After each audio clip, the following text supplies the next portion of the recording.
Don't just live for tomorrow, or just live in yesterday. Just be glad for all you have that's in today. Hey everyone, Connie here, and welcome to my blind reaction to the final 3 episodes of Harley Quinn Season 1, episodes 11 through 13. So yeah, we're finally here with the last 3 episodes of this season. And it looks like we're going to finish off with this big mission to rescue Ivy, apparently. Ivy has been kidnapped by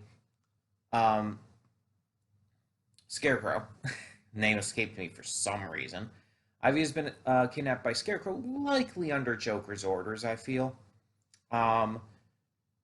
After she and Harley have already had a bit of a falling out due to Harley letting her aspirations to join the Legion of Doom overshadow her friendship with, well, her crew. Harley or Ivy included. And yes, I consider Ivy part of the crew, technically, even if she doesn't. um, so, with some help from Frank, of all characters, Harley has left her psychotic and fucked up parents' house and is on her way to save Ivy. So, yeah, gonna be interesting to see how this season ends. And hopefully it ends on a very high note. Hopefully it ends really well so that once I get to season 2, I'm just that much more hype to continue on. Yeah, I don't know much of anything about this finale, about these last 3 episodes. Um, Most of the like little spoilers I do know are from next season, actually. But they might tie into this one. I mean, it's possible, at least a couple of them. Again, I'm not going to say what those things that I know are until we get to those in season 2, because just I want to keep that. Just in case anyone's watching with me or whatnot, I don't want to spoil anyone, possibly. You know, just in case. Because that's very possible that some people are watching along with me. It's very possible. Um, Now, I've already said in the last reaction, I believe, what will be replacing Harley Quinn um, pretty much right away. And that will be season 3 of Netflix's Castlevania series. This is something that has been out for a bit now, and I've wanted to get to it, and I just haven't been able to yet. I haven't had a free slot, and I don't want to keep adding more and more. Like back when Volume 7 of Ruby came out, I added another slot just because I did not want to wait on Ruby. But it's like I'm not going to do that with everything. So yeah, we're finally going to get to Castlevania, and hopefully it's going to be as good as the first 2 seasons were, because this series has been fantastic. It's just been really damn good. Um, but we'll see. We'll see. Um, so yeah, I'll probably bring that up again in the post thoughts. But yeah, just not much else to say going into these last 3 episodes. I will say that this first season, at least, of Harley Quinn has been excellent. Like, when I first heard about this series, like the very first time I heard about it, um, I was just kind of like on the fence about it. It's like I loved Harley Quinn. I still do, obviously. I've always loved her as a character. But I was wondering, honestly, if she would be able to carry a series on her own. And then I realized I'm kind of like I kind of missed the point there. I kind of missed the point, like the blatant point of everything, of Harley's character, what she's become since her initial inception. I was kind of feeding into the, well, basically the Joker ideology that Harley needs Joker in order to work as a character. And I even knew before this, mind you, that Harley had split from the Joker plenty of times and stuff in various media in the comics and whatnot. Like I knew about that, and I knew she didn't need the Joker, and I was even at that time against their relationship because of how toxic it was, and positive towards the relationship of her and Ivy. So it's like I already knew all of this shit, but for some reason that's where my mind went. Like, can she, as a character, carry her own series? That was my initial thoughts when I first heard about it, admittedly. And when I first heard that Kaylee Cuoco would be voicing her, I was scared. Because I mean, I'm not one of those people who are like purists with Harley Quinn who thinks that it's like, oh, no one's gonna ever do as good as Arlene Sorkin, and it's never gonna be the same, and it's never gonna be the right Harley Quinn. Because I think that idea is bullshit. One, Tara Strong is fantastic. Um, and hell, I even think the other girl from The Big Bang Theory, whose name I cannot ever think of, the one who played Bernadette, um, she voiced Harley Quinn in the movie Batman and Harley Quinn, and I thought she was good in that. It was definitely a different portrayal for the voice, but I thought it was good. But I was still worried whether Kaylee Cuoco could pull it off because all I knew Kaylee Cuoco from was The Big Bang Theory, and I couldn't imagine her of all actresses being able to portray Harley Quinn. But she's actually done a really good job. She doesn't have the thick accent like Harley is known for. Um, she doesn't even really try to do that. She just plays the character her way. And honestly, I think she nails it.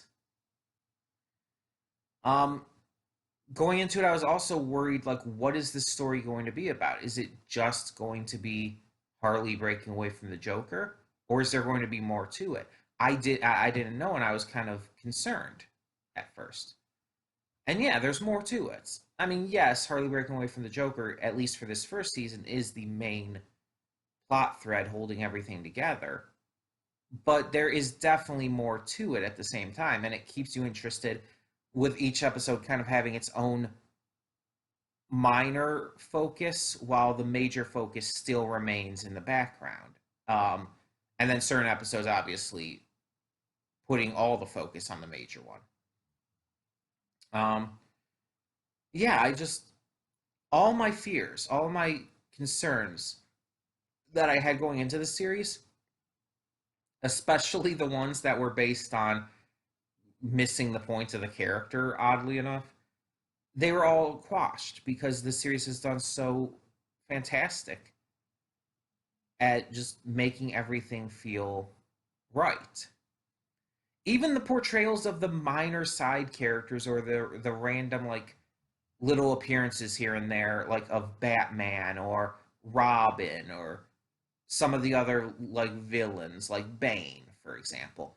Even those performances are just really well done.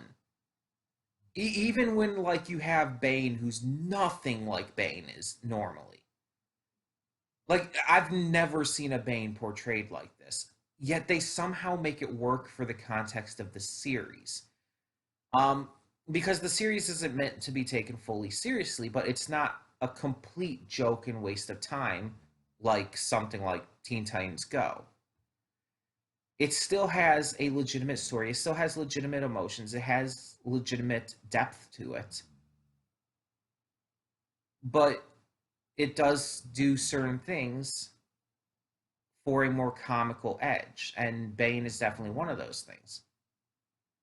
And it's really, really off, again, for how the character normally is, because Bane is normally like this insane genius who is just like really intimidating and unstoppable.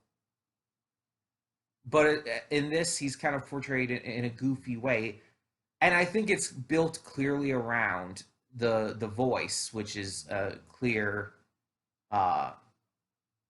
a clear like I wouldn't say mockery, but like it's kind of joking. It's making fun of, but in a almost respectful way. You know what I mean? It's kind of playing around with the Bane voice that Tom Hardy did in The Dark Knight Rises. Um, it's kind of joking around with that, and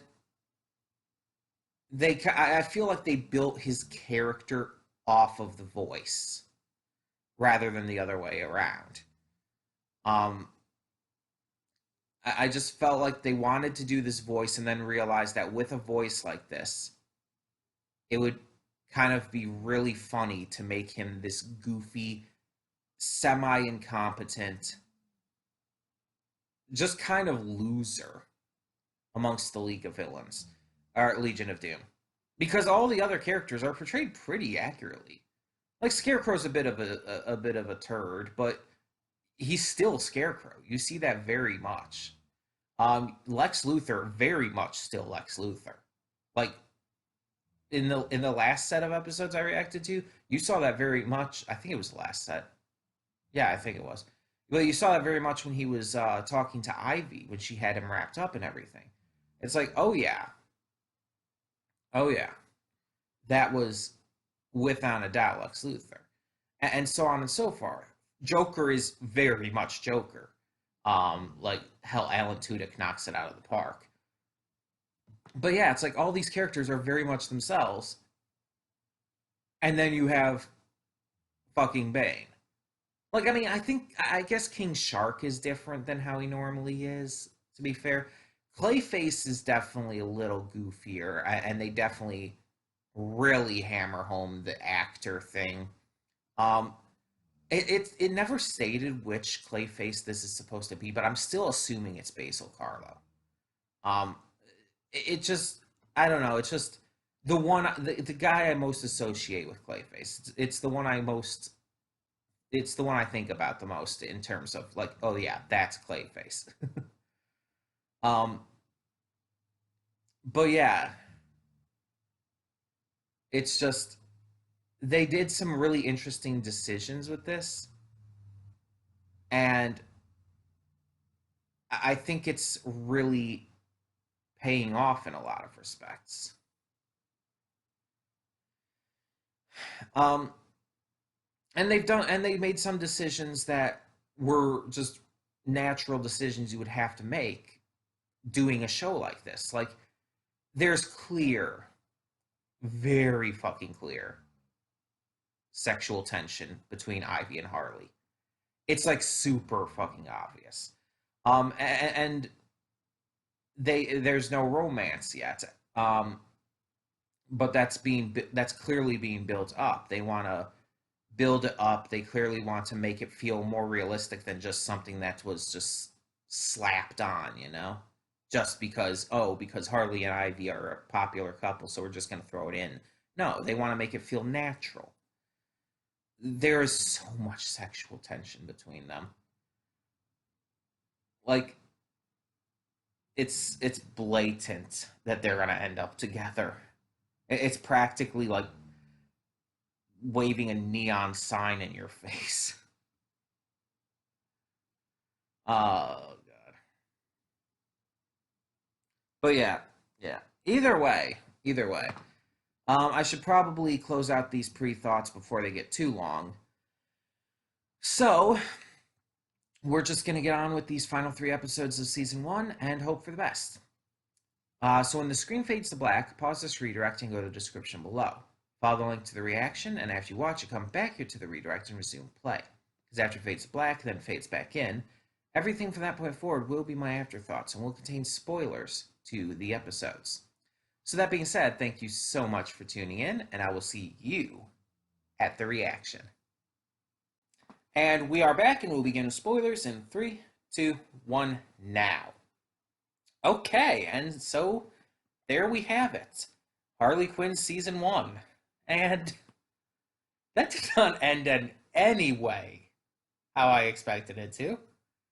Um, so my thoughts was that this entire finale was going to be about rescuing Ivy, and that Joker and Scarecrow would be working together, which they were. And that was going to be it. I did not expect the giant tree monsters that started eating people in very gruesome fashion. And let's talk about that. There's this anime. There's an anime called Blood Plus. Or is it Blood C? Crap, which one is it? It's one of the two, either Blood Plus or Blood C. I get them confused sometimes. But in it, there's this kind of infamous um, part of the anime that features, without going into too much spoilers, extremely gruesome, horrifying, and blatantly disgusting death scenes. There's these monsters in the series, and they just kill people, not only characters you know it by that point, but just random citizens and all, in the most horribly gruesome of ways. And I've stood by that it is one of the most physically upsetting things I've ever seen in media, period. Like, in any kind of media, whether it be anime, cartoons, movies, video games, etc. It is one of the most physically upsetting things, and and by that I mean it legitimately physically makes me ill. The first time I saw those scenes, I literally threw up. I don't know what it is about I don't know what it is about them. I don't know if it's just the way they're presented. I don't know what it is, but it always just made me physically sick. I've seen a lot of movies, a lot of shows, a lot of games with all these bloody and gory death scenes. But for some reason, that shows like horrifying death scenes, for some reason, did it, like, got me in. It's the one thing that has just, without any kind of reason, always done that. And again, I can't explain why.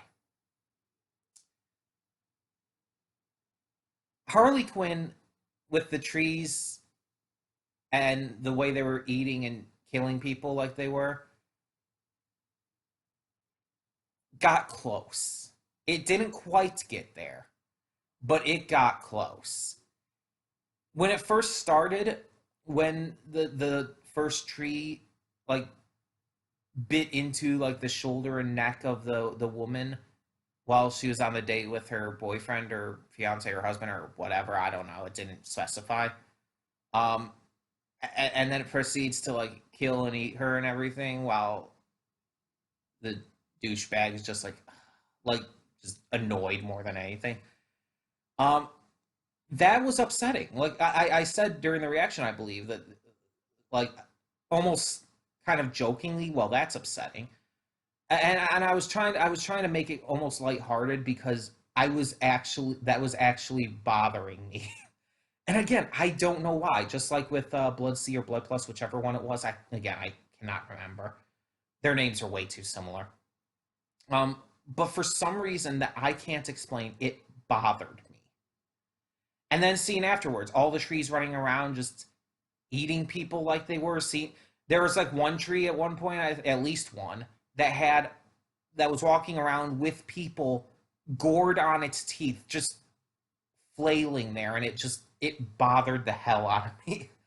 Again, it wasn't as bad as the blood anime ones. Um, it never got to that level to where it made me physically throw up or just feel legitimately physically ill, but it got damn close.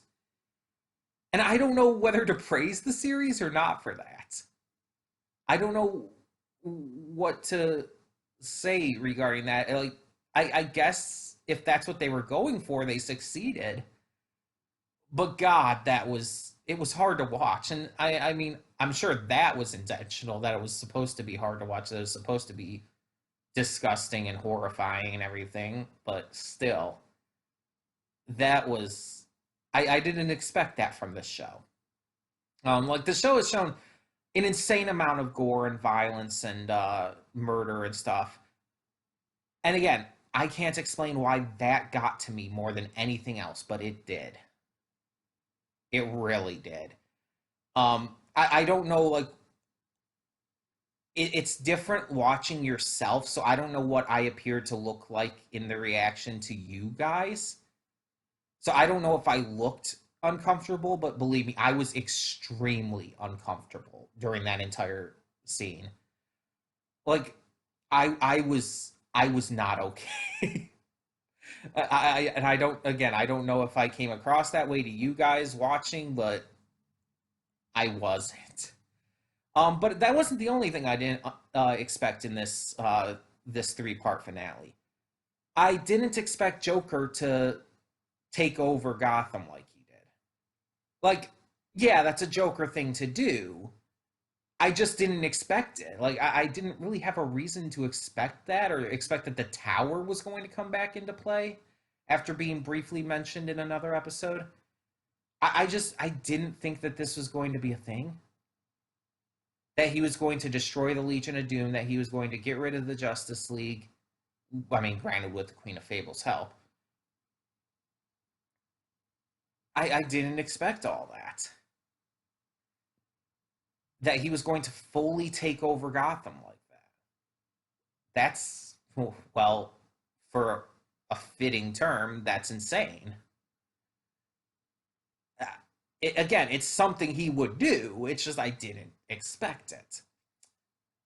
I also didn't expect the Queen of Fables to return. Like, I didn't. I'm not saying that I wouldn't have believed she could return. It's just I didn't expect her to return, especially working with the Joker. I don't know. It just seemed kind of a little random, to be honest. And her death didn't really affect me in any way. I mean, she's a really bad guy in terms of this series.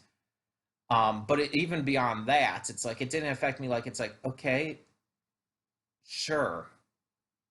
Was I supposed to care? Was that supposed to shock me? I mean, it surprised me a little that Harley knocked her head off that easily, but okay, sure, whatever. Ivy's death, or well, temporary death, um, also didn't surprise me. Like, it really did, and the fact that she returned was completely obvious. It was going to happen from the get go. Like, there was absolutely no question that she was not going to stay dead. I didn't.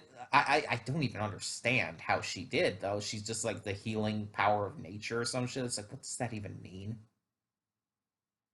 What does that even mean? But it was super obvious the instant she was impaled that, okay, she's going to die and she's going to be brought back in the moment of need somehow. It was super obvious. It was blatantly obvious. I mentioned that I know she for a fact she's in season two, and I do. But even beyond that, it's like there was nothing that implied that she was going to stay dead there. In fact, everything was kind of implying the opposite.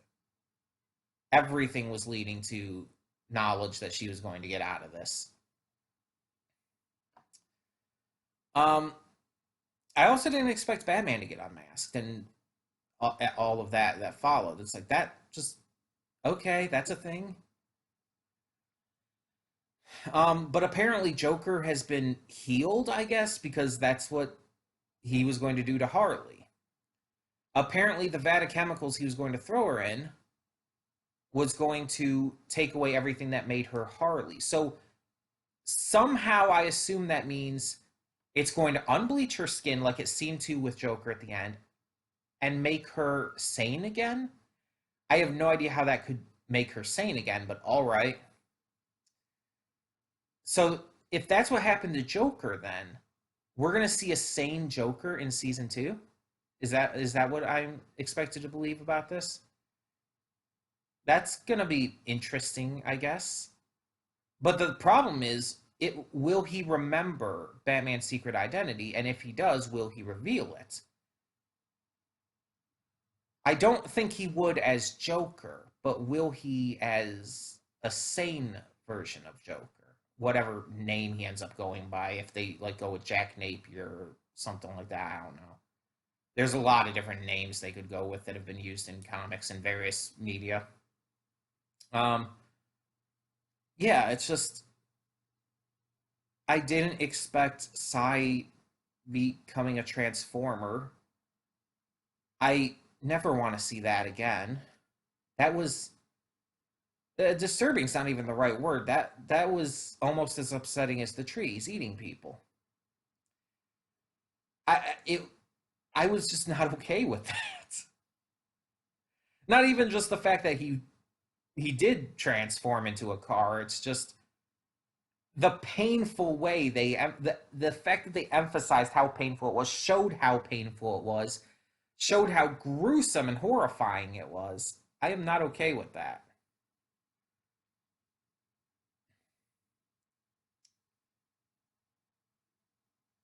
There's a lot with this finale that I didn't expect, and there's some things that I did and that I very much called.